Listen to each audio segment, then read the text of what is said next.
ஏன் ப்ரோ இங்க நிக்கிறீங்க? இல்லைங்க ப்ரோ, ஒன்றும் இல்லை. இல்ல தனியா ரோட் நின்று சிரிச்சிட்டு இருக்கீங்களா, அதான் கேட்டேன். இல்லை ப்ரோ, அது வேற மேட்ரு. சொல்லு கண்ணு. இவ்வளோ நாள் நான் தனியாக தான் இருந்தேன். என்கிட்ட யாரும் மூஞ்சி கொடுத்து கூட பேசினது இல்லையா? ஆனால் இப்போ பேசினதுக்குன்னு ஒரு பொண்ணு வந்திருக்கு. அதான். இல்லை ப்ரோ, இப்போ கூட அவளுக்காக டான்ஸ் கற்றுக்கிட்டு இருக்கேன். அவள் சொன்னா என்ன மட்டும் பண்ணுற ரெடி. சரி ப்ரோ, நான் போய் கிளம்புறேன்.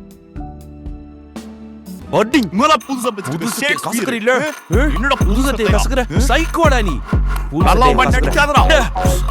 தள்ளி விட்டோம்.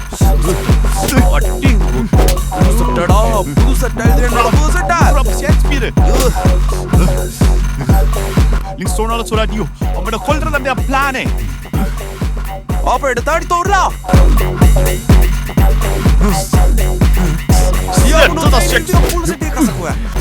எனக்கு கூட தெரியாது நினைக்காதரா. உன்னை தாண்டி அவன் எப்படி தொடரன் போட்டு பாடுறா. அவன் தலையை வெட்டி அந்த ரத்தத்தை எடுத்து நான் சூப்பா குடிக்கிறேன் பாடுறா. முருகார தாடி தோறா. ஏய் தொடரண்டா.